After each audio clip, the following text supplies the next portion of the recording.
తెలంగాణలో అసెంబ్లీ ఎన్నికలు ముగిశాయి. బీఆర్ఎస్ ఎమ్మెల్సీలు కడియం శ్రీహరి, పాడి కౌశిక్ రెడ్డి ఇటీవల జరిగిన అసెంబ్లీ ఎన్నికల్లో ఎమ్మెల్యేలుగా గెలవడంతో ఎమ్మెల్సీ పదవులకు రాజీనామా చేశారు. ఈ క్రమంలోనే లోక్సభ ఎన్నికలకు ముందే మరో ఎన్నికకు షెడ్యూల్ విడుదలైంది. ఎమ్మెల్యే కోటాలో ఖాళీ అయిన 2 ఎమ్మెల్సీ స్థానాలను భర్తీ చేసేందుకు కేంద్ర ఎన్నికల సంఘం తేదీలను ఖరారు చేసింది. ఈ నెల 11న నోటిఫికేషన్ జారీ చేయనున్నట్లు స్పష్టం చేసింది ఎలక్షన్ కమిషన్. అదే రోజు నుంచి నామినేషన్ల స్వీకరణ మొదలు కానుంది.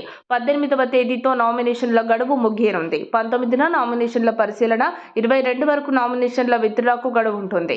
29న ఎన్నికల పోలింగ్ జరగనుంది. ఫిబ్రవరి 1న ఫలితాలు వెలువడనున్నాయి. ఈ 2 స్థానాల్లో బీఆర్ఎస్, కాంగ్రెస్ కు చెరో ఎమ్మెల్సీ స్థానం దక్కనుంది. అయితే ఇరు పార్టీల నుంచి ఎమ్మెల్సీలుగా ఎవరికి అవకాశం దక్కనుందన్న దానిపై సర్వత్రా ఉత్కంఠ నెలకొంది. ప్రస్తుతం ఖాళీ అయిన 2 ఎమ్మెల్సీ స్థానాలకు గాను ఒక్కో ఎమ్మెల్సీ అభ్యర్థికి 40 ఎమ్మెల్యేల ఓట్లు అవసరమవుతుంది. కాంగ్రెస్ పార్టీకి 64 మంది ఎమ్మెల్యేల బలం ఉండటంతో ఒక అభ్యర్థిని నిలబెట్టనుంది. ప్రతిపక్ష బీఆర్ఎస్ పార్టీకి 39 మంది ఎమ్మెల్యేలు ఉన్నారు. దీంతో ఒక అభ్యర్థిని పోటీకి నిలబెట్టనుంది. కాంగ్రెస్, బీఆర్ఎస్ పార్టీలు చెరో అభ్యర్థిని బరిలోకి దింపితే ఎమ్మెల్సీ ఎన్నికలు ఏకగ్రీవం కానున్నాయి. ఒకవేళ 40 మంది ఎమ్మెల్యేల ఓట్లకు బీఆర్ఎస్ కు 39 మంది ఎమ్మెల్యేలే ఉన్నారు. అవసరమైతే ఎంఐఎం మద్దతు ఇస్తుందని ఆ పార్టీ నేతలు చెబుతున్నారు. దీంతో ఎమ్మెల్సీ ఎన్నికలు పోలింగ్ లేకుండానే ఏకగ్రీవం అయ్యే అవకాశాలే ఎక్కువగా ఉన్నాయని రాజకీయ వర్గాలు చెబుతున్నాయి.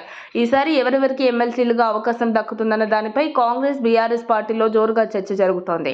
అధికార ప్రతిపక్ష పార్టీల నుంచి చాలా మంది ఆశావాహులు ఎమ్మెల్సీలుగా అవకాశం కోసం గట్టిగా ప్రయత్నిస్తున్నారు. మొన్నటి ఎన్నికల్లో టికెట్ను త్యాగం చేసిన క్రమంలో కాంగ్రెస్ పార్టీ నుంచి సీనియర్ నేత అద్దంకి దయాకర్ కు ఎమ్మెల్సీగా అవకాశం ఇవ్వనున్నారని ప్రచారం జరుగుతోంది. ఇక బీఆర్ఎస్ ఎమ్మెల్సీ రేసులో దాసోజు శ్రవణ్తో పాటు సీనియర్ నేతలు నాగం జనార్దన్ రెడ్డి, పొన్నాల లక్ష్మయ్య సైతం పెద్దల సభకు రేసులో ఉన్న పొన్నాలకు, నాగంకి కేసీఆర్ జలకిస్తూ దాసోజు శ్రవణ్కు ఎమ్మెల్సీగా అవకాశం ఇవ్వనున్నారని సమాచారం. ఇదే జరిగితే పెద్దల సభకు అద్దంకి దయాకర్, దాసోజు శ్రవణ్ వెళ్లనున్నట్లు వార్తలు వస్తున్నాయి. కానీ త్వరలోనే లోక్సభ ఎన్నికలను దృష్టిలో పెట్టుకుని ప్రాధాన్యత ఇచ్చే అవకాశం కనిపిస్తోంది. మరిన్ని అప్డేట్స్ కోసం మా కాయ్ టీవీని సబ్స్క్రైబ్ చేసుకోండి. మా వీడియో కనుక మీకు నచ్చినట్లయితే లైక్ చేయండి, షేర్ చేయండి.